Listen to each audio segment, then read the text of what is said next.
Friends, if I could have your attention, please. My name is Arthur Rossman, and I'm the editor-in-chief of Church Life Journal. It's my immense pleasure to welcome you to the second Church Life Journal lecture. Today's speaker is Associate Professor of Humanities at Villanova University. He has written for The Nation and Dissent.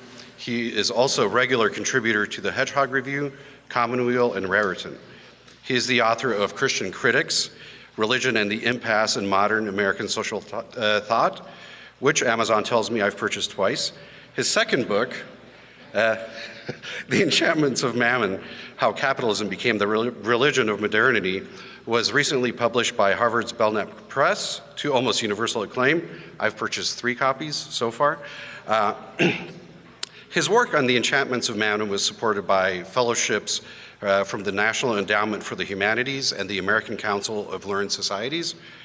Today's lecture, You're a Slave to Money, Then You Die, The Perverse Theology of Neoliberalism, expands upon the arguments from Part 6 of The Enchantments of Mammon.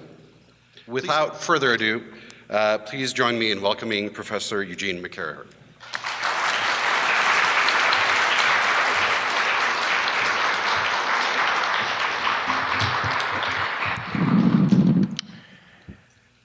Good afternoon, sisters and brothers, friends, comrades perhaps, or so I hope. Enemies, I love you, as I'm enjoined by the gospel. I want to thank Arthur and the McGrath Institute for organizing this lecture. And I'd like to also thank Robert Goulding for inviting me to participate in the John Ruskin Conference Friday and Saturday. If you get a chance to come, you should come. And of course, I want to thank everybody here for taking time out of their day to attend. I'm genuinely flattered. I want to begin by showing a clip from Network, which was a 1976 film written by Paddy Chayefsky and directed by Sidney Lumet. It's a brutal and prescient satire of television, auguring everything from reality TV to the erasure of the line between pundit and reporter to the transformation of political discourse into infotainment. It's best remembered for its unhinged news broadcaster, Howard Beale, played by Peter Finch, who exhorts his audience in one of the most famous scenes of the film to go to their windows and to yell, "I'm mad as hell and I'm not going to take this anymore." Articulating popular fury and frustration, Beale becomes, quote, the mad prophet of the airwaves, and his network's #1 television hit. Alas, in one of his harangues, he exposes a shady business deal that's been brokered by the network's management. And so its top executive, Arthur Jensen, played by Ned Beatty, decides to school Mr. Beale in the ways of the world. Summoning the prophet to the corporate boardroom, Jensen delivers a sermon in the film's most ominous and clairvoyant moment. The final revelation is at hand. I have seen the shattering fulgurations of ultimate clarity. The light is impending. I bear witness to the light.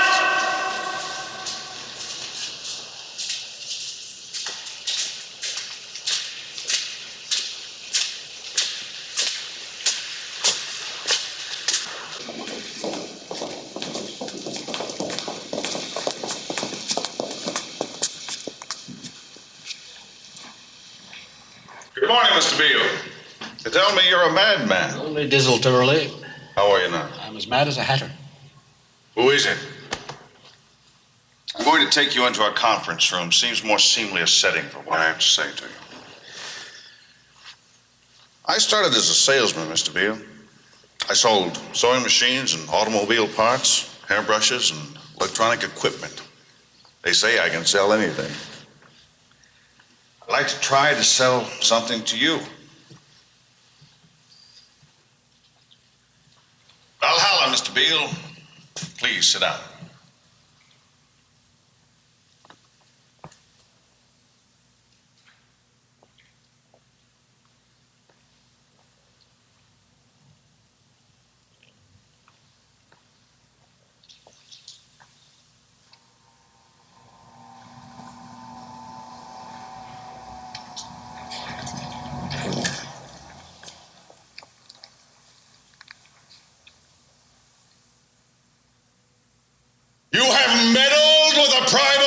forces of nature, Mr. Beale, and I won't have it. Is that clear? You think you've merely stopped a business deal? That is not the case. The Arabs have taken billions of dollars out of this country, and now they must put it back. It is ebb and flow, tidal gravity. It is ecological balance.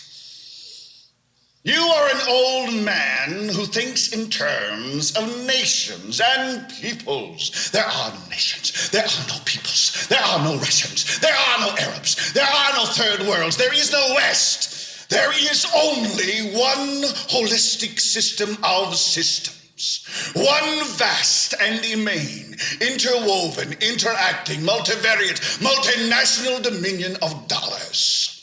Petrodollars, electrodollars, multi-dollars, Reichmarks, Rins, rubles, pounds, and shekels. It is the international system of currency which determines the totality of life on this planet. That is the natural order of things today. That is the atomic and subatomic and galactic structure of things today. And you have meddled with the primal forces of nature. And you will atone. Am I getting through to you, Mr. Beale? You get up on your little 21-inch screen and howl about America and democracy. There is no America. There is no democracy. There is only IBM and ITT and AT&T and DuPont, Dow, Union Carbide, and Exxon. Those are the nations of the world today. What do you think the Russians talk about in their councils of state? Karl Marx? They get out their linear programming charts, statistical decision theories, Minimax solutions, and compute the price-cost probabilities of their transactions and investments, just like we do. We no longer live in a world of nations and ideologies, Mr. Beale. The world is a college of corporations, inexorably determined by the immutable bylaws of business. The world is a business, Mr. Beale. It has been since man crawled out of the slime. And our children will live, Mr. Beale, to see that perfect world in which there's no war or famine, oppression or brutality.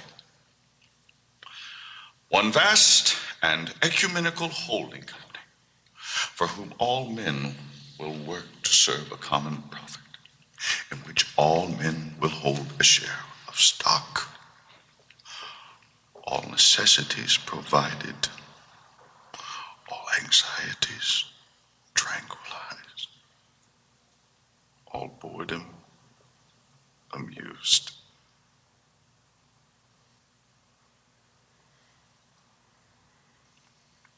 And I have chosen you, Mr. Beale, to preach this evangel. Why me? Because you're on television, dummy. 60 million people watch you every night of the week, Monday through Friday. I have seen the face of God.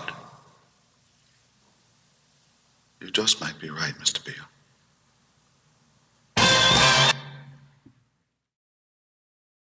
Those are the gravitational principles of Jensen's corporate cosmology.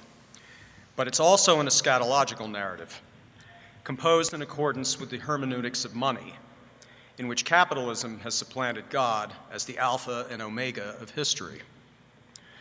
Delivered at the advent of the Gilded Age, opened by Margaret Thatcher and Ronald Reagan, Jensen's Philippic is a brazen synopsis of the pecuniary theology of neoliberalism.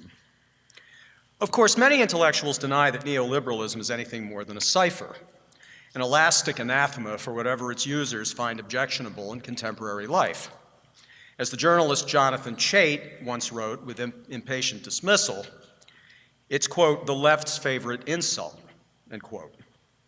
Others contend that if neoliberalism means anything, it marks the resurrection of laissez-faire capitalism as an economic and moral ideal, the resurgence of the classical liberal commitment to unregulated markets and limited government. If that's so, then there's nothing neo about neoliberalism except its novelty to Cold War boomers coddled by the welfare and regulatory state. And it has to be said that often left intellectuals haven't been all that clear about what distinguishes neoliberalism from its ideological predecessor. I want to argue that neoliberalism is a thing, and that it's much more than a paradigm of politics and markets. Neoliberalism names an attempt to remake all of human life in the image and likeness of the market. It's a moral and metaphysical imagination in which capitalist property relations provide the template for understanding the world. There is no alternative, as Thatcher once declared, because in this view, there truly is no alternative. There is only one holistic system of systems, and it's capitalism all the way down. Far from allocating goods, the market is the ontological architecture of the cosmos in this view, an omniscient and inerrant being more righteous than mere quivering corporeal mortals. In other words, under neoliberal auspices, the capital M market becomes the latest modern surrogate for traditional divinity. The world is a business, Mr. Beale and everyone here. Money is the sacramental token, what anthropologists once called the mana or the pneuma, the élan vital, and the market is the atomic and subatomic and galactic structure of things. In such a world where the Abrahamic religions had once imagined men and women in the image and likeness of God, now you are what Philip Murawski has dubbed a, quote, entrepreneurial self, a person, or perhaps a simulacrum of such, cast in the image and likeness of the market. Neoliberalism defines servitude to pecuniary values as the purest expression of freedom. As the Verve lamented 20 years ago, you're a slave to money, and then you die. Now, first, a little history lesson. As historians such as Quinn Slobodian have taught us, the genealogy of neoliberalism can be traced back to the 1920s. During the First World War, cooperation between government and industry conferred a degree of legitimacy on state regulation, supervision, and even planning, all anathema to the champions of the laissez-faire which had held sway during the 19th century. The post-war extension of the suffrage conferred new power on the European working classes, jeopardizing both the distribution of wealth and popular acquiescence in the vicissitudes of the market. The rabble might vote themselves welfare states or even socialism, and recall that as of November 1917, the Soviet Union did loom as an alternative. And the Treaty of Versailles, by affirming the self-determination of peoples, both augured the collapse of the pre-war imperial order and validated the democratic nation-state as the central political actor in world affairs. Thus, a system of sovereign democracies posed an impediment to the resumption of capital accumulation along the lines in place before 1914. Neoliberalism, Slobodian contends, arose not so much to rehabilitate free markets as to, in his words, inoculate capitalism against the threat of democracy. Neoliberalism began as an attempt to reimagine governance in capitalist nations in an age of mass democratic politics. In the view of neoliberals such as Ludwig von Mises, Friedrich Hayek, Lionel Robbins, and Wilhelm Röpke, the state must enforce property and contract law and accommodate a bare minimum of working class demands while expediting the movement of capital and commodities.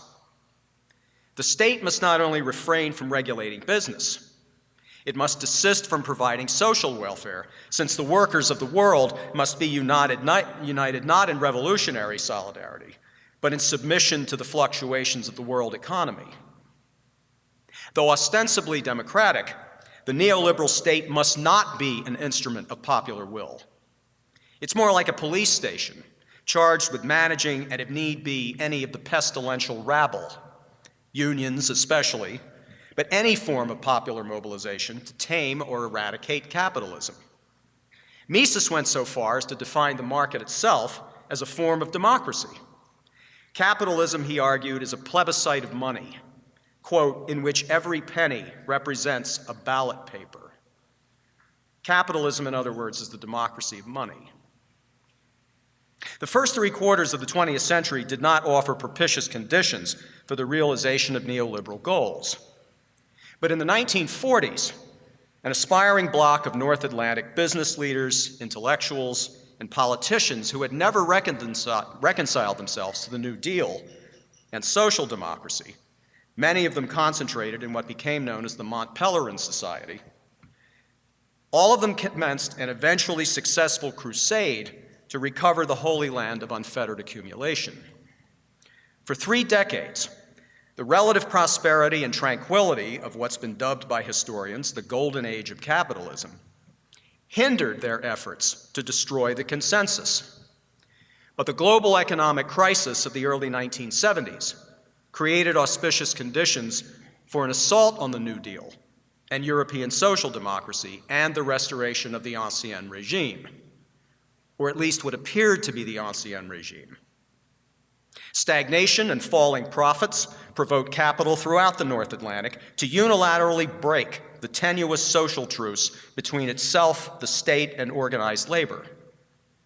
Where the state's main focus had been on maintaining a high level of demand, capital now began to insist on more attention to supply, hence the supply-side economics of Arthur Laffer, which entailed a dramatic lowering of personal and corporate taxes, draconian cuts in social spending, deregulation of business activity, and the weakening, if not crushing, of unions. The argument, as we all know, was that the enterprise and innovation unleashed by these policies would increase aggregate wealth that would then trickle down from capital to increasingly unorganized workers. The upshot? Stagnation of real wages for the last 3 decades, accompanied by increased worker productivity, I might add, Himalayan levels of personal debt to make up for wage stagnation, a shift in the trajectory of capital away from production to finance, a massive upward redistribution of wealth, as well as lower average annual growth rates. Soon, spearheaded by Thatcher and Reagan in the 1980s, and supplied with legitimacy by the new prominence and vigor of neoliberal academics and journalists, Hayek, the Chicago School of economists such as Milton Friedman and Gary Becker, evangelists of globalization such as the New York Times' Thomas Friedman, the ensuing 40-year assault on organized labor and the welfare state issued in a resounding victory for corporate business, brought to a head in the late 1990s by Bill Clinton and Tony Blair. Even those parties traditionally considered the vehicles of working class interests, the Democrats here, the Labour Party in Britain, dubbed New Labour by Blair, the various socialist or social democratic parties elsewhere in Europe, all of them recast themselves in terms of neoliberalism, redefining their objectives, not as regulating or abolishing capitalism, but as making the transition to a fully marketized world less painful and disruptive than it otherwise might be. When Thatcher was once asked what her greatest achievement had been, she said without skipping a beat, New Labor. As David Harvey has written, neoliberalism has been, quote, a political project to reestablish the conditions for capital accumulation and to restore the power of economic elites. Harvey's definition makes it easy to equate neoliberalism with deregulation of business, but I think we need to be careful here, for it's just as easy to think that deregulation is synonymous with an attack on big government. It's important to keep in mind that neoliberals have sought not so much to limit state power as to redirect it toward the promotion and extension of market activity. Hence, the privatization of many state services, the reconstruction of those remaining public to resemble the institutions of corporate enterprise, running government like a business. The dissolution of boundaries between the state, business, nonprofit groups, and NGOs, summarized in the term public-private partnership. The diminution of the state's welfare provisions and the dramatic augmentation of its faculties for coercion, punishment, and surveillance. And the insulation of the market from the nettlesome scrutiny and interference of democratic politics. Indeed, the redefinition of and enclosure of democracy within parameters set by the market, not by citizens, has been an achievement proudly touted by neoliberal politicians. Witness German Chancellor Angela Merkel, speaking in September 2011 to a session of the Bundestag. We certainly live in a democracy and are glad about this. We will find ways to shape parliamentary co-decision in such a way that it is nevertheless market-conforming, so that the respective signals emerge in the market. Note well, democracy must be market-conforming. That's about as bald a statement of democratic subordination to economic forces as you're likely to get. Once you realize that neoliberals reorient state power rather than diminish it, two phenomena become comprehensible that might appear otherwise anomalous. First, the maintenance and even the escalation of military spending after the Cold War. And second, the marked militarization of domestic police forces. Just on a parenthetical note, I live in Ardmore, Pennsylvania, on the main line outside Philadelphia, not a place known for its mean streets. My township's police force now proudly sports a special operations vehicle, decked out as though it's ready for deployment to downtown Fallujah. There's absolutely nothing contradictory in the expansion of market freedom and the enlargement of the state's capacities for violence. A global order of markets must be enforced upon recalcitrant peoples. As New York Times eminent blowhard Thomas Friedman put it, in a famous, or rather infamous, New York Times piece, for globalization to work, America can't be afraid to act like the almighty superpower that it is. The hidden hand of the market will not work without a hidden fist. McDonald's cannot flourish without McDonnell Douglas, the designer of the F-15, and the hidden fist that keeps the world safe for Silicon Valley's technology is called the United States Army, Air Force, Navy, and Marine Corps. There's a weaponized theophany for you. It's no surprise that the United States, the mightiest and most prosperous neoliberal society on earth, should also have the largest Leviathan on the planet. An enormous and growing prison system, a gargantuan military-industrial complex, a titanic apparatus of domestic and foreign surveillance. The greater the wealth, the greater the fear, and the greater the need to police and punish. Now, so far, so historical and political economic. But let's go back to David Harvey. In addition to calling neoliberalism a political project, he also describes it as, quote, a utopian project to realize a theoretical design for the reorganization of international capitalism. We don't, I think, appreciate just how utopian a project it is, and I don't think Harvey does either.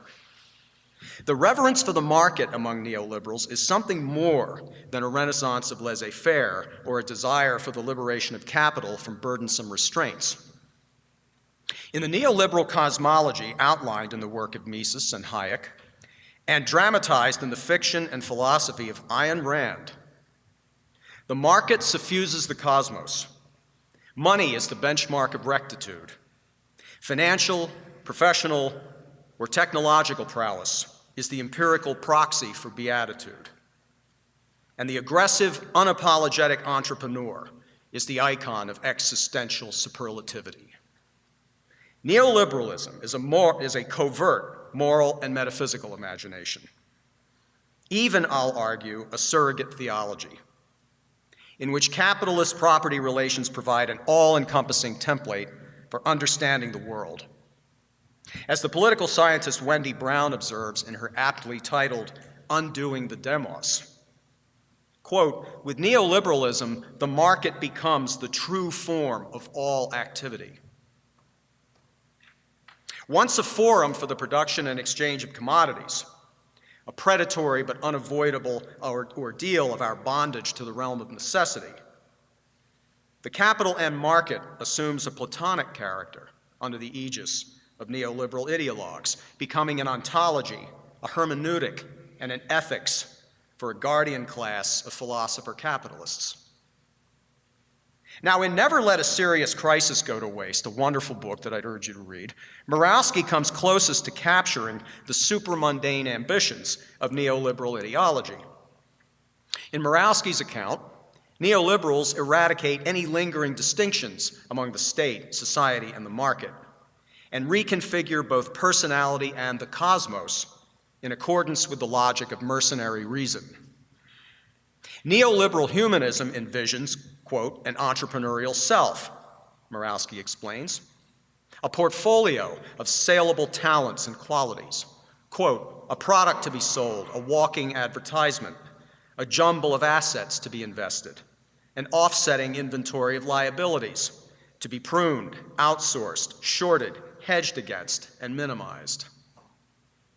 According to what Murawski calls this catechism of permanent metamorphosis, the neoliberal human must renounce selfish arrogance, i.e., resistance to the immutable bylaws of business, and, quote, humbly prostrate before the wisdom of the universe, a wisdom registered in the turbulence of the market.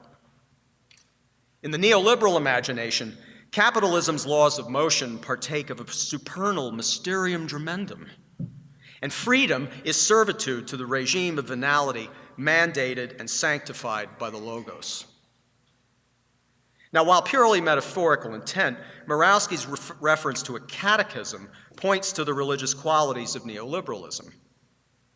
Now, of course, God has had several claimants to his throne since he allegedly expired in the 19th century. Among the substitutes for the universal truth and goodness that he provided before the Enlightenment: science, the nation, socialism, fascism, and, as Terry Eagleton has argued, culture.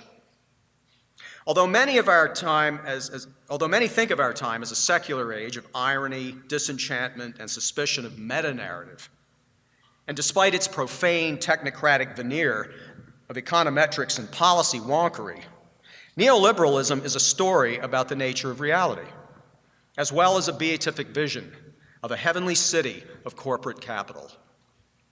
As Eagleton might put it, neoliberals replace culture with the market as modernity's surrogate for traditional divinity. The market is the great chain of being. It's the marrow of neoliberal divinity. Far from merely allocating goods and resources, the market is the ontological structure of the universe, an inerrant quintessence wiser than any puny and fallible human being. Now, seeing the market as somehow divine or ontological isn't new, certainly not in American history. From Puritans to Mormons to contemporary evangelicals, many Protestants, and especially after World War II, many Catholics, have long believed that success in the capitalist marketplace is a gilded sign of providential blessing. If most Americans have relied and continue to rely on Christian theology for their pecuniary moralism, an assortment of neoliberal economists, philosophers, journalists, and other writers began to generate an ostensibly secular form of market cosmology in the mid-20th century, sometimes fully cognizant of what they were doing. Neoliberals elevated the market to a position of absolute ontological sovereignty. Now, the two great intellectual godfathers of neoliberalism were Mises, an economist who taught at NYU's Stern School of Business, and Hayek, a professor at the University of Chicago and author of The Road to Serfdom, one of the great canonical texts of neoliberalism. Both men fused hostility toward the economic strictures of traditional religion with obeisance toward the market. In his book on socialism, entitled Socialism, Mises argued that since Jesus and disciples had displayed, quote, resentment toward the rich, then, quote, a living Christianity cannot exist side by side with capitalism. Later, Hayek contended in the third volume of Law, Legislation, and Liberty, a kind of summa theologica of neoliberalism, that, quote, the morals preached by prophets and philosophers had inhibited the expansion of capitalism. Capitalism arose, Hayek continued, only through, quote, the disregard of these indignant moralists, end quote. Yet Hayek and Mises' account of political economy featured an ontological status for money and the market every bit as fundamental as that of the God of medieval scholasticism. First, Hayek. Scoffing at what they consider the hubris of social democrats and socialists who presume to plan entire economies, neoliberals and others have praised Hayek for emphasizing the limits of human understanding. In this view, humility is the great virtue of capitalist markets, permitting the efflorescence of entrepreneurial ingenuity and the attainment of a, quote, spontaneous order without proud and inept government planners. Yet Hayek himself believed both that this spontaneous order of the market arose from human artifice and that this artifice must be concealed within a stupefying haze of metaphysical enchantment. Hayek's well-known hostility to econometrics and other forms of economic modeling was, on one level, fundamentally political, not epistemological. By making the market visible, econometrics made markets vulnerable to democratic scrutiny and intervention. Empirical representation of the economy, he warned in 1966, played into the hands of socialists and other enemies of unregulated capitalism who wanted to turn the market into, quote, a deliberately run organization serving an agreed system of common ends. Hayek's desire to make the market ineffable, even sublime, impelled him to create in his work one of the great masterpieces of ideological sophistry. There's the recourse to recondite terminology to exclude and beguile the incognoscenti. Hayek bandies the word Cadillacsy, for instance, to describe the order created by individuals and groups participating in the global market. Influenced by the then new science of cybernetics, Hayek imagined Cadillacsy as a giant information processor, transmitting its Delphic motions through the revelatory signals of prices and laws. In itself, Cadillacsy is, in Hayek's own words, sublime, even transcendent, beyond the comprehension of the human mind. Hayek also distinguished between cosmos, the realm of impersonal, spontaneous order, and taxis, the realm of conscious, deliberate construction. To Hayek, the indeterminacy of cosmos constituted a, quote, higher supra-individual wisdom, greater than that of any single human being or collective. Indeed, it is because, quote, we normally do not know who knows best, end quote, that most decisions should be left to, quote, a process we do not control. The metaphysical and vaguely theological character of cosmos could not be clearer, and Hayek did not hesitate to prescribe its import for economics. He denounced the conviction, essential, he claimed, to any form of economic planning, that, quote, reason is capable of directly manipulating all the details of a complex society. Even the most perspicacious experts could not foresee all contingencies, discern all connections, or identify all possibilities. Appalled at the insolence of bureaucrats, Hayek marveled at the felicitous ignorance of market competitors. Quote, how little the individual participants need to know in order to be able to take the right action, end quote. What he called in The Road to Serfdom, quote, the impersonal and seemingly irrational forces of the market, end quote, are rather, in his view, a cosmic, dispassionate, but progressive providence. Quote, it was men's submission to the impersonal forces of the market that in the past have made possible the growth of civilization, end quote. As the most dynamic of the products of spontaneous growth, the incalculable market of capitalism is the highest form of cosmos. Now, Hayek's elevation of the unregulated market's core indeterminacy into a central ontological principle is key to understanding not only his perverse praise of ignorance as a virtue, but also his ill-concealed antipathy to democracy. He condemned all attempts by government to disseminate knowledge about market conditions as, quote, an incomplete and therefore erroneous rationalism, end quote. Hayek objected to democratic restriction of the market not only because he dismissed the intellectual qualifications of ordinary citizens, but because it amounted, in his view, to a futile act of insolence against the sacrosanct order of things. In Jensen's words, meddling with the primal forces of nature. Quote, there is not much reason to believe, he asserted in the Constitution of Liberty, that if at any one time the best knowledge which some possess were made available to all, the result would be a much better society, end quote. Now, although these statements have been lauded for their insight into human limitations and their preclusion of economic planning, Hayek intended them explicitly to preempt any democratic restraint on the power of capital and its managerial or technocratic expertise. Quote, the best knowledge which some possess, end quote, became a positive danger when exercised to regulate the economy in the interests of a democratic polity. Quote, it is at least possible in principle, he mused in 1967, that a democratic government may be authoritarian. Authoritarian here defined as any unnatural attempt to obstruct or modify the impromptu order of the market. Thus, democratic control over the market represented an attempt to substitute taxis for cosmos, a scandalous feat of ontological sacrilege. Yet cosmos itself turned out to be an invention, as Hayek made clear that capital and the state lay behind the sober magic of market contingency. As he rather brazenly admitted, quote, an order which would have to be described as spontaneous rests on rules which are entirely the result of deliberate design, end quote.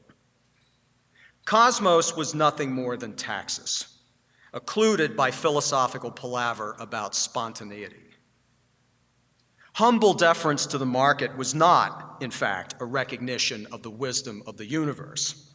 Rather, it was, quote, a method of social control, Hayek writes in The Road to Serfdom, that, quote, should be deemed superior because of our ignorance of its precise results. Who had deemed the market superior? Well, everyone, according to Hayek, because, quote, once we have agreed to play the game and profited from its results, it is a moral obligation on us to abide by the results, even if they turn against us. This is the stupid kind of argument made by the likes of Ben Shapiro. If you go into a market and you buy something, you must be a capitalist. Nitwit. Now, I certainly don't recall having agreed to play the game. But notice something else here. Hayek, like his neoliberal disciples and descendants, has erased the distinction between liberty and compulsion in the mechanisms of the market.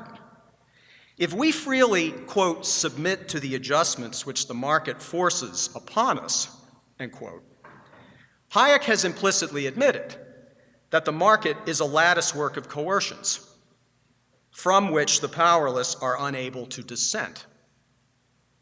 You're told in the first week or so of economics class that there are free economies, such as capitalism, and command economies, such as those in the former Soviet Union. You were misinformed. Capitalism is a command economy of freedom. Now, what if the market's losers reject the edicts of the market and its unaccountable will? Hayek proposed that the authoritarian nature of the free market could be shrouded most effectively in the incense of religion and tradition. And that if those didn't work, well, there's always the employment of state violence. Hayek aligned religion and tradition with the imperatives of market cosmology. Quote, submission to undesigned rules and conventions whose significance and importance we largely do not understand. This reverence for tradition is indispensable for the working of a free society, end quote. Hayek openly acknowledged that the rules of competitive enterprise endure because, quote, the groups who observed them were more successful and displaced others, and because these winners draped their triumph in the robes of tradition and custom. There is no alternative because there has never been any alternative. It has been since man crawled out of the slime. If tradition failed to elicit an unquestioning subservience to the wisdom of the market, God, properly shorn of his disapproval for acquisitiveness, could be resurrected and instrumentalized from the depths of the historical mausoleum. Quote, the only religions that have survived, Hayek reflected shortly before his death, are those which support property and the family. And if tradition or God weren't enough, fascism was a crude but reliable expedient. In the 1920s, Mises had applauded Benito Mussolini's imposition of a business-friendly dictatorship and liquidating the socialist opposition. Later, Hayek, Friedman, and other Chicago school economists were admirers of General Augusto Pinochet, dictator of Chile from 1973 to 1990, who enlisted them to turn the country into a laboratory for neoliberal experimentation. What I want to underscore about Hayek is that he presided over what the theologian William Cavanaugh has called a migration of the holy, a forced march of sanctity and reverence from the sacred to the ostensibly secular. Inheriting the duty of divine vindication from a waning Protestant hegemony, Hayek illustrates how capitalist economics has always been a kind of theodicy. What seems irrational to mere mortals is actually the emanation of a superior, unaccountable wisdom, a modern analog to the pre-modern theological concept of providence. In Hayek's pecuniary ontology, ignorance is bliss and submission is freedom. The more we genuflect to the logos of the market in faithful subservience to its mandates, our hustling humility is rewarded with riches in the sublunary realm of business. And those mandates are promulgated in the numerical vernacular of money, the mercenary emblem of the cosmos. Neoliberalism isn't just the highest stage of capitalism. It's the highest stage of capitalist enchantment, when money comes into its own as the anima mundi, the spirit of a marketized planet. Now, for his part, Mises explicitly identified reason with pecuniary calculation. In the absence of a competitive market whose processes are ordered by money, quote, there would be no means of determining what was rational, end quote.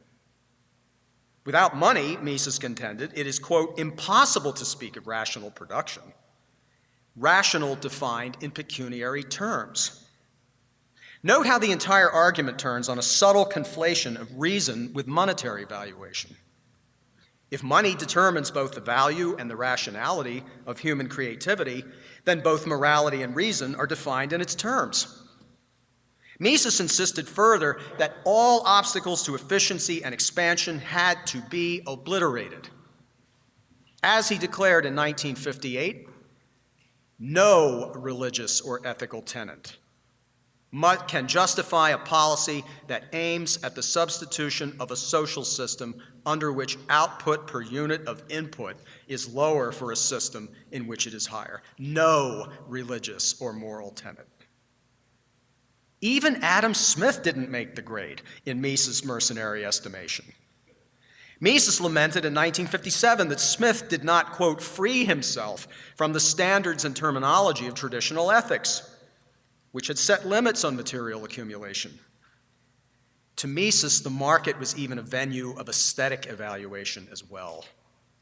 Quote, there is no yardstick to measure the aesthetic worth of a poem or of a building. No yardstick, that is, other than money, the most efficient measure of loveliness. Quote, what counts in the frame of the market economy, Mises pronounced, are, quote, the valuations actually manifested by people in buying or not buying. Outside of money, there is no reality or beauty. Which brings us to Ayn Rand, mentor to former Federal Reserve Chair Alan Greenspan, favorite novelist of former Speaker of the House Paul Ryan, one of the worst writers of the 20th century, and one of the more unappealing and appalling human beings who've ever taken up space on the planet. Now, if you think me unduly harsh, then prick up your ears. Quote, a new faith is needed, as she confided in her journals. Quote, a definite positive set of new values and new interpretation of life. That faith, objectivism, was, as she put it, quote, a spiritual, ethical, philosophical groundwork for the belief in the system of free enterprise. One of the many heralds of the death of God, Rand was indeed a pioneer in her nomination of the dollar as a worthy and durable surrogate. At the tawdry conclusion of Atlas Shrugged, John Galt traces the sign of the dollar, not the sign of the cross, in the empty heavens. Atlas Shrugged, by the way, is a book that Ryan says he rereads every year. Good Lord. And made all of his interns peruse. I read through all of Ayn Rand's work, all of it. I did the dirty work so you wouldn't have to, so you're welcome. Objectivism is thoroughly mercantile. Commodity exchange is the paradigm of human life. As the copper tycoon Francisco d'Anconia, where does she come up with these names, says in Atlas Shrugged, quote, money is the barometer of virtue. Like Hayek in The Principle of Cosmos, Rand turned the trucking and bartering of the market into a universal catechism. Trade, she believed, is, quote, the only rational ethical principle for all human relationships, personal and social, private and public, spiritual and material. The Randian individual, quote, does not seek to be loved for his weaknesses or flaws, only for his virtues. A very meticulous accountant of morality, the Randian individual, quote, earns what he gets and does not give or take the undeserved. Now, unlike saints or other moochers, one of Rand's signature reproaches, Randian individuals seek the only real meaning of life in exchange value and rates of profit. Quote, we exist for the sake of earning rewards, as Galt explains. As Rand's disquisition on love demonstrates, for her, even the most intimate affairs find their finest consummations in a monetary nexus.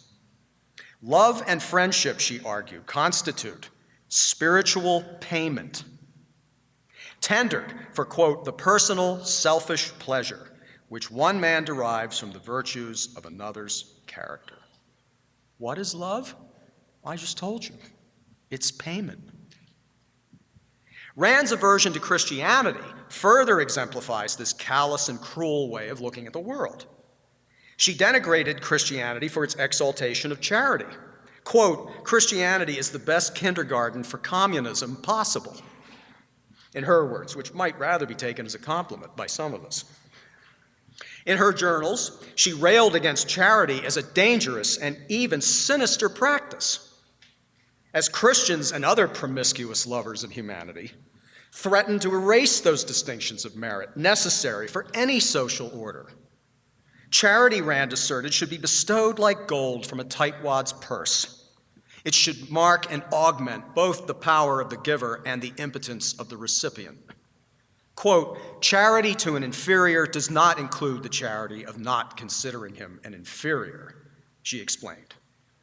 The lowly object of charity should, quote, remember and acknowledge his position. To give anyone something for nothing, something which kind of sounds like grace in classical theology.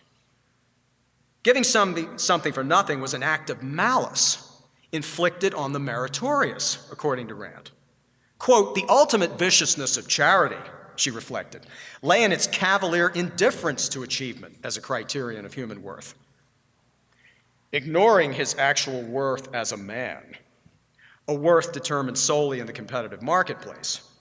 One hands to the weak, quote, the moral and spiritual benefits just such as love, respect, consideration, which better men have to earn. Now, critics of Rand at the time dismissed her fiction and philosophy as piffle. Sophomoric, one reviewer wrote in the National Review, no less. Patent medicine, he scoffed. That was, quote, probably without lasting ill effects. That reviewer was Whittaker Chambers. No one in the 1950s imagined how quickly and widely Rand's appeal would metastasize. Indeed, former Speaker Ryan saw the enchantment of much of his own undergraduate kegger fantasy of demolishing the New Deal and remaking the country into a continental diorama of Galt's libertarian Elysium. Today, the most radical disciples of neoliberal divinity reside in Silicon Valley. We're a paradise of innovators and disruptors. God, lose those terms, please. Epitomized by PayPal co-founder Peter Thiel, a vampire, a literal vampire. Beatify themselves as the avant-garde of the species. Some even aspire to attain eternal life in the empyrean of the technological singularity, uploading their consciousness to the cloud before their corporeal bodies expire. It's a crazy, hard, and merciless conception of human life, one from which all or maybe most of us would recoil when it's stated so openly and unequivocally. Yet it's also arguably the hegemonic way in which neoliberal societies now define personality and social life. In fact, until very recently, neoliberalism enjoyed what they call in military parlance a full spectrum dominance over the American moral imagination. For the last 30 years, business has exercised a near monopoly on our symbolic universe, and the iconography of capital has achieved an unprecedented level of omnipresence. In advertising, marketing, and public relations, in market speak and financial journalism, in the stream of stock prices that seem to frame every image on cable news networks, business has inscribed its commands and desires in the firmament of popular culture. The market has become our ontological sublime. The entrepreneur and the technological innovator rise into the communion of saints in the pantheon with demigods. Economists have assumed holy orders as the number-crunching clerisy of a pecuniary civilization. And the technical and financial plutocracy has publicized its health as the hippest ruling class in history. And to enter, or more likely to service that class, you, unless you're a moocher, must turn your life into a commodity to be marketed and sold. You are a utility maximizer with a gradient of preferences. You are a human resource, human capital, an entrepreneur of the self, a brand. Brand you, a package of vendable talents and qualities, a walking, breathing resume, a bundle of assets to be invested or hedged, liabilities to be cut, a skill to be cultivated or abandoned in accordance with the vicissitudes of the marketplace. To display your individuality, you must be a rebel, a rule breaker, a disruptor of conformity. You can't be average. You must be heedless of those whose lives you disrupt. They are, after all, the losers, the mediocre collateral damage of your quest for productivity and innovation. Now, this redefinition of the self is made possible, as Murawski has observed, not only by economic and political changes, but by contemporary communications technology. We should start to see Facebook, Twitter, LinkedIn, and other venues not simply as social media, but as technologies of the self, to use Michel Foucault's phrase, material implements for the creation of neoliberal personalities. Facebook, for instance, is an exemplary neoliberal technology. It's an extremely successful business that instructs its users in the fabrication of entrepreneurial identities. It requires the user to create a profile from a limited repertoire of stereotypes, which in turn are supposed to attract friends and hits to your pages. It employs algorithms that force users to periodically change their profiles and thus destabilize their identities. An education, in other words, in market personhood.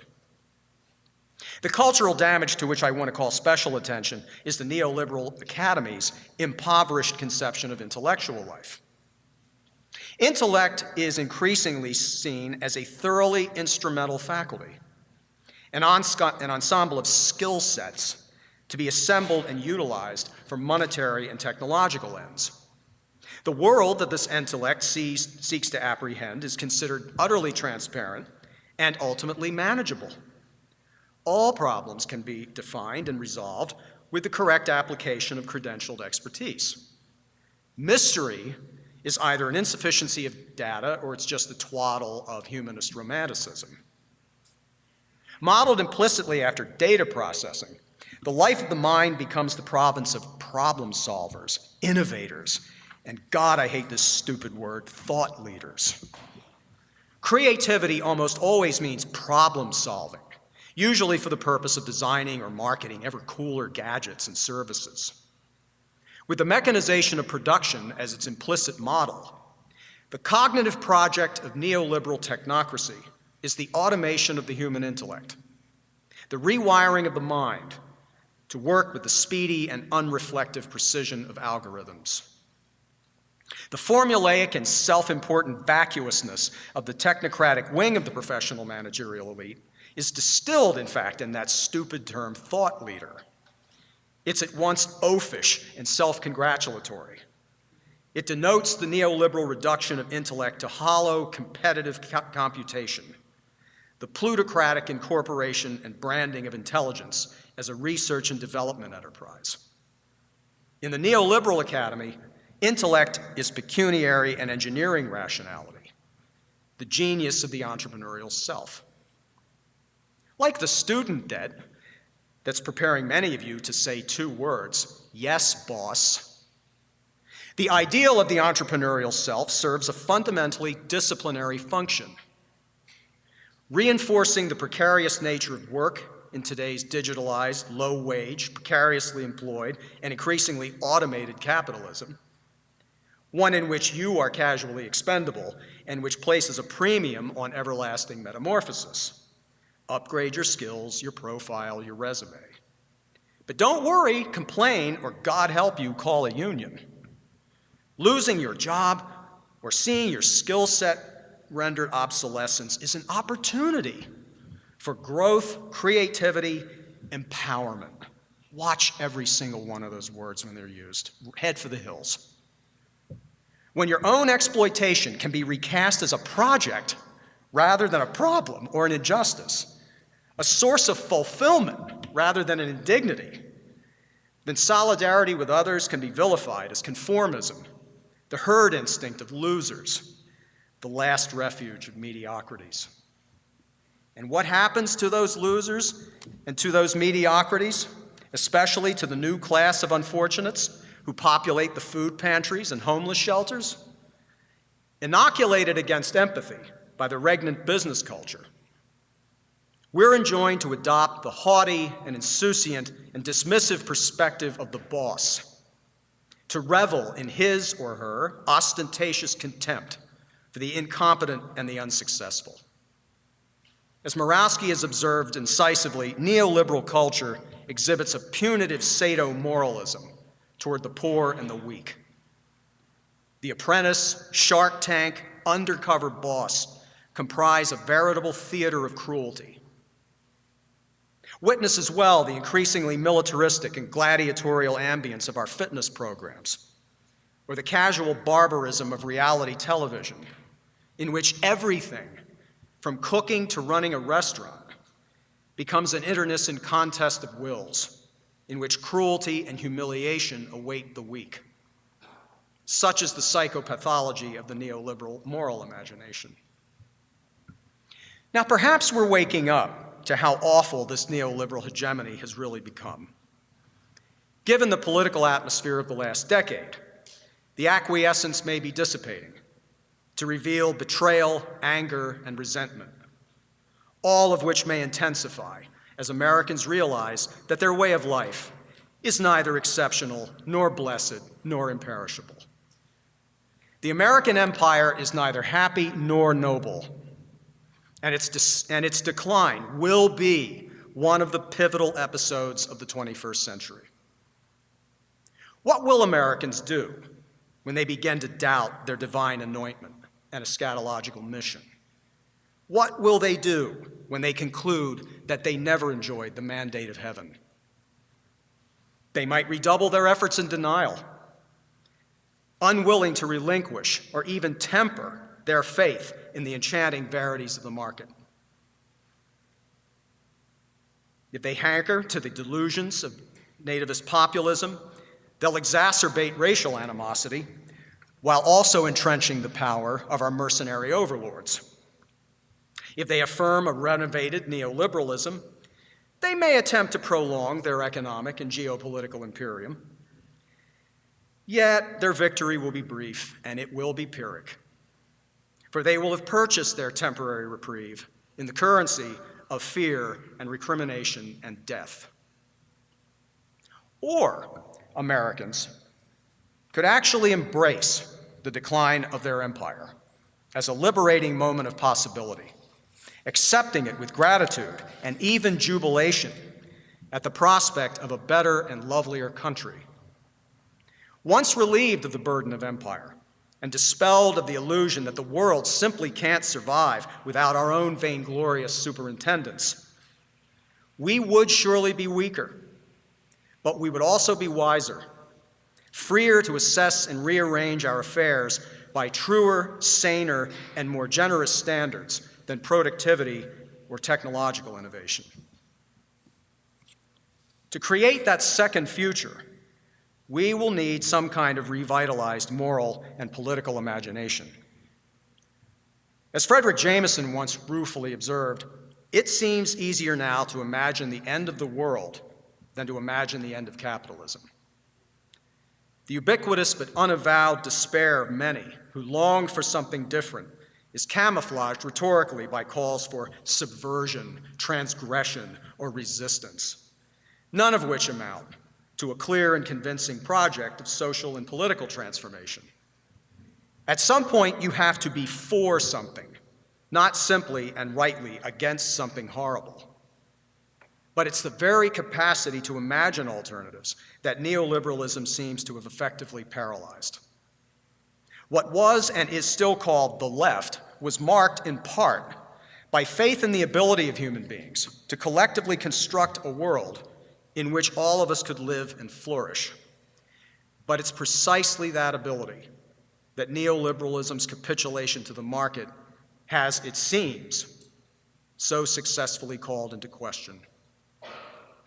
So perhaps the thing most needful right now is imagination, not resistance. Or perhaps better, the imagination of a future in terms of which resistance makes sense. As in eros, so in politics. You are what you desire. Right now, I think that too many of our desires are not strong enough, they're not large enough, they're not bold and generous enough. And they're not strong and large and bold because we seem to have forgotten who we are.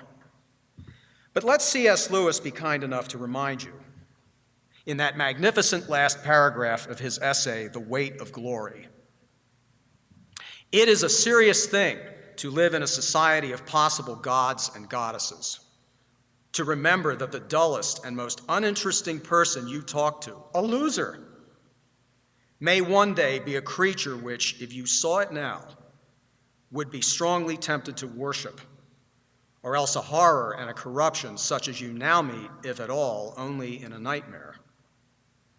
It is in the light of these overwhelming possibilities, it is with the awe and the circumspection proper to them, that we should conduct all our dealings with one another, all friendships, all loves, all play, all politics. There are no ordinary people. You have never talked to a mere mortal. It is immortals whom we joke with, work with, marry, snub, and exploit. Your neighbor is the holiest object presented to your senses.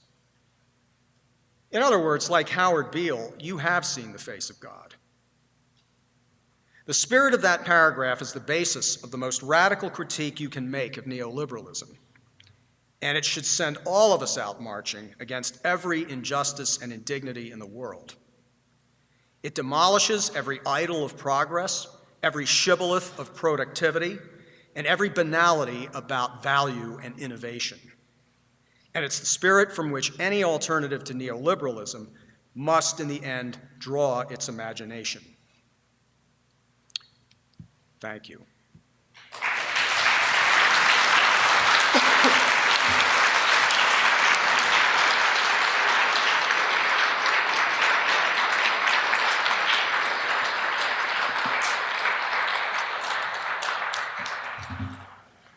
And we actually have about 10 minutes for a Q&A session.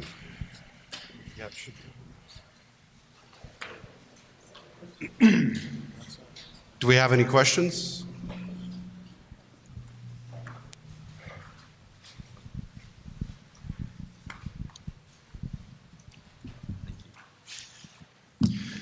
Well, thank you very much. You're obviously a great thought leader on this topic. I was curious to know.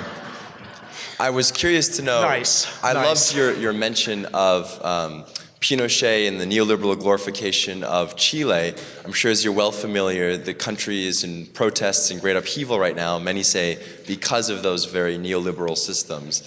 And I wonder if you could put your theology or your critique of the neoliberal theology into practice in Chile as they approach a reform on their constitution, a referendum, some would say a great moment in their country, a great judgment on the neoliberalism there.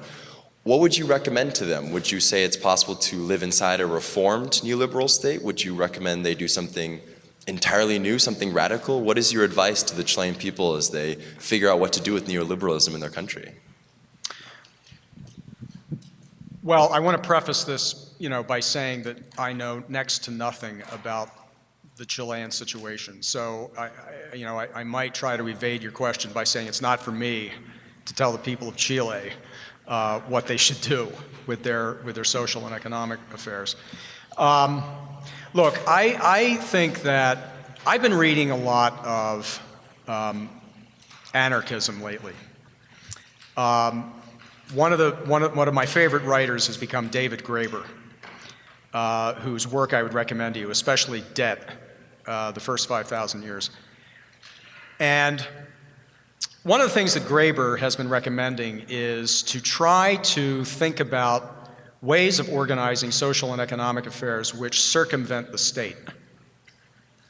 I'm thinking of things possibly like the Mondragon cooperatives in Spain, which of course have had their problems, but there is an attempt at least to organize workers in such a way that they have genuine control over their lives, genuine control over their own work, even genuine control over their own technological design.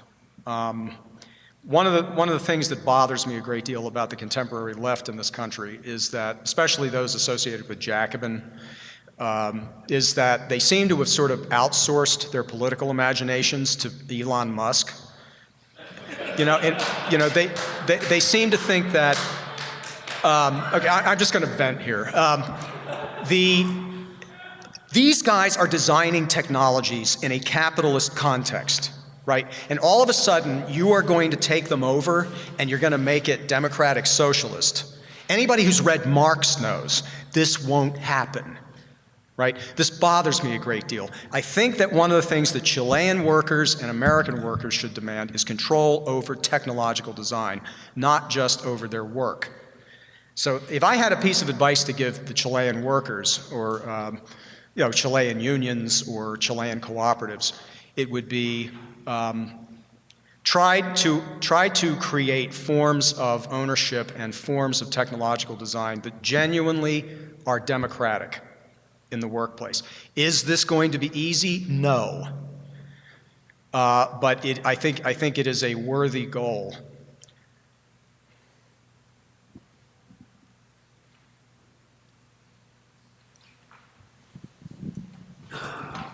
Relative to your concluding point, it seems that there's a need for a cultural, political, maybe even religious process or project of solidarity, I guess would be a term I'd use, that requires imagination and not being slave to ideological language and frameworks.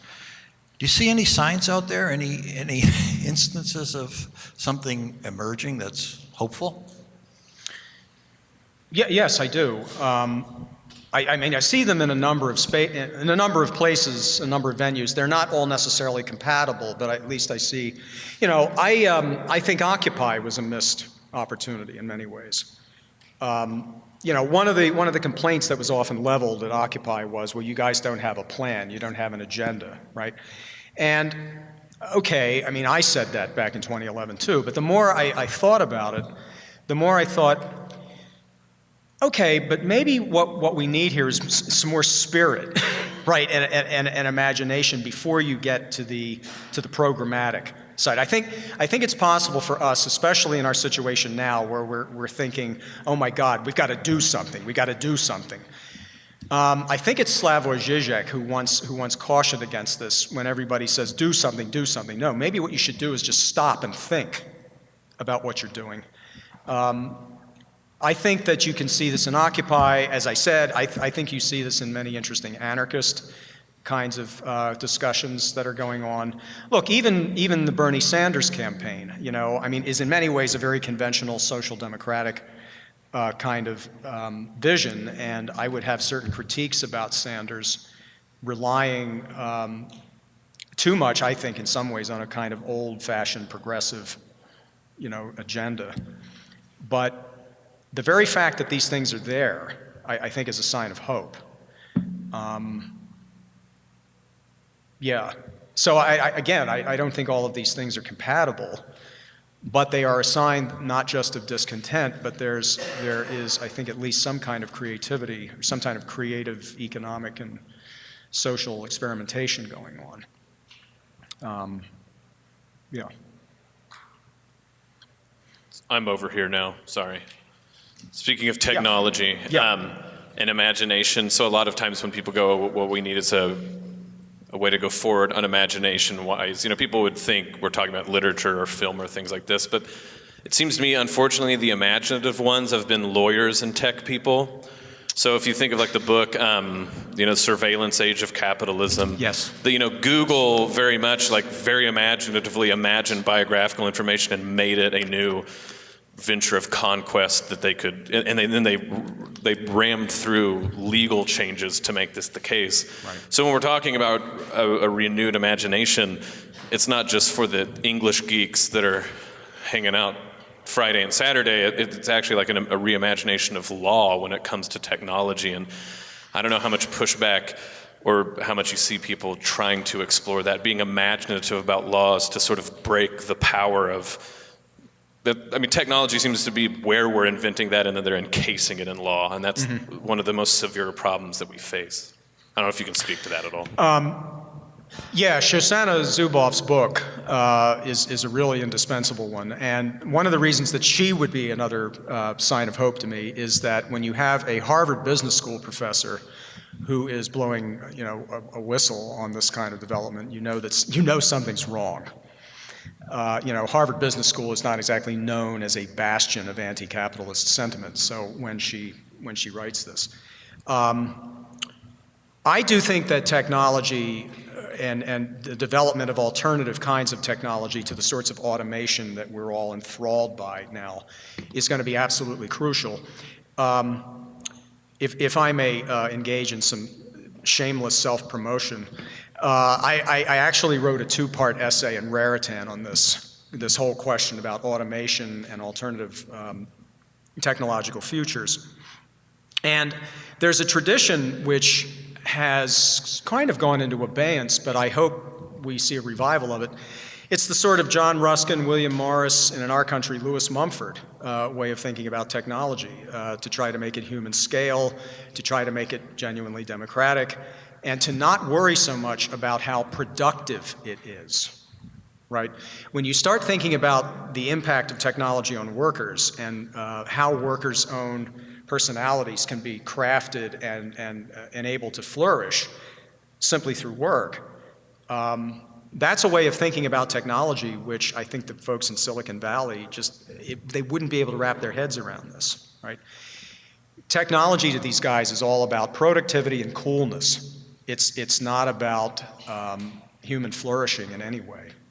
So that's the kind of technological vision or future that I'd want to see. I'm Timothy Troutner, a grad student in theology.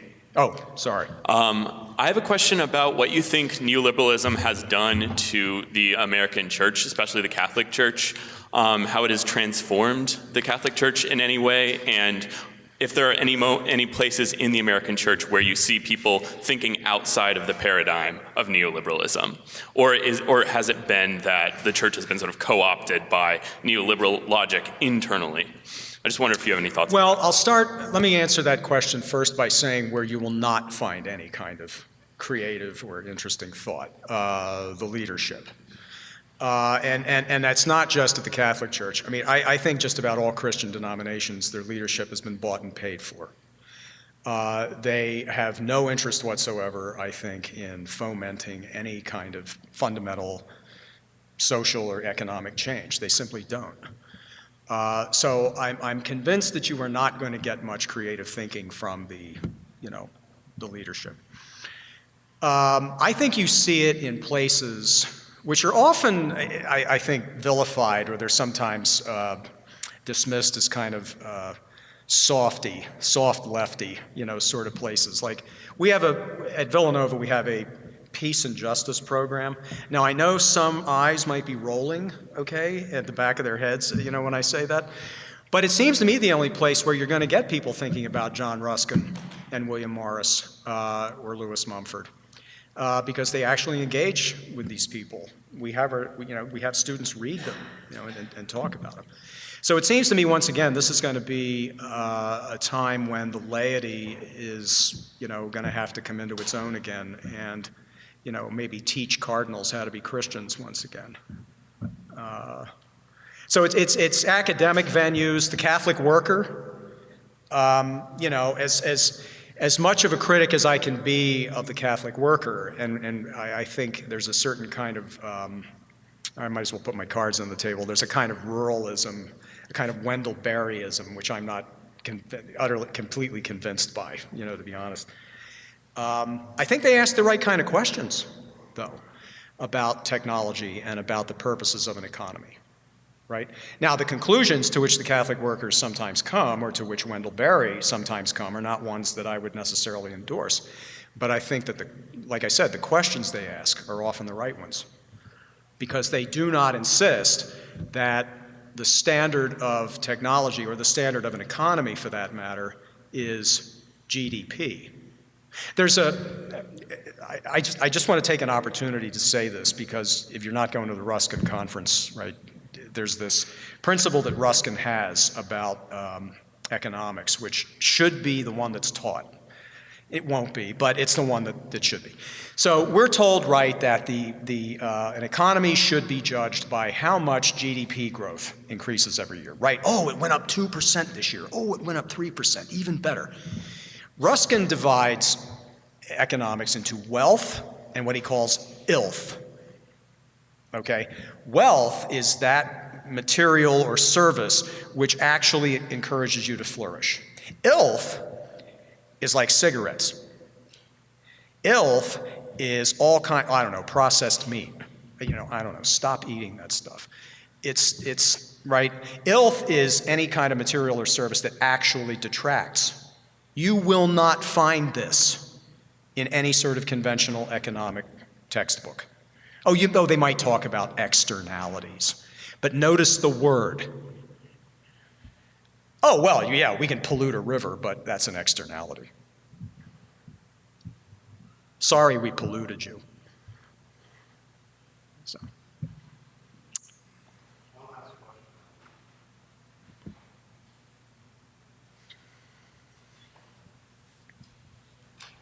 Thank you so much. I just had a question about the state of the left, kind of in your opinion. It seems like one massive distinction between the right and the left is that the right has somehow figured out a way to operate despite and through and under all the different visible forms of fragmentation. Democrats try to impeach a president at the same time sign massive military funding expansion bills and stuff like that.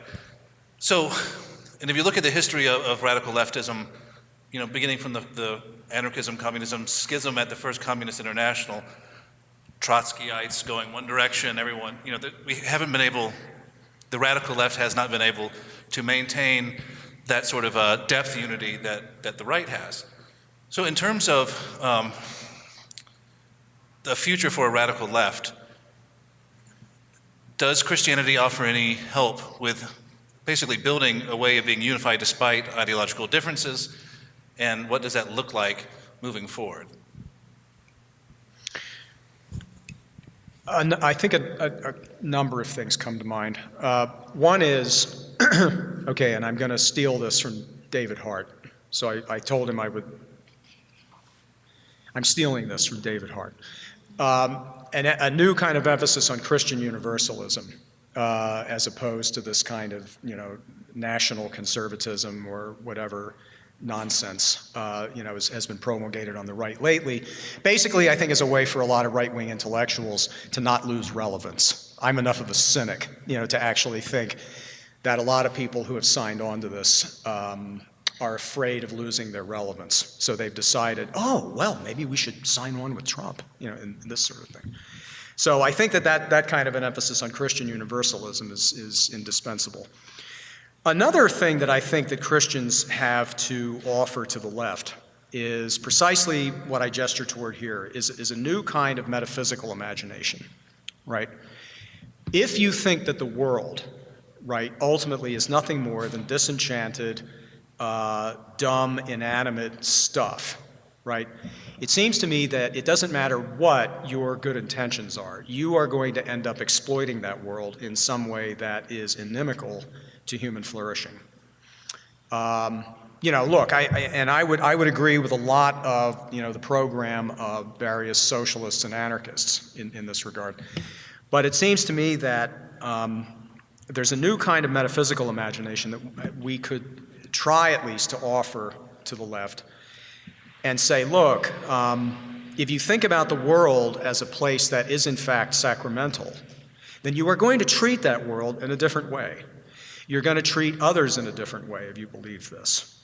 You are not going to be so prone to exploit it as simply, a collection of, or a warehouse of resources.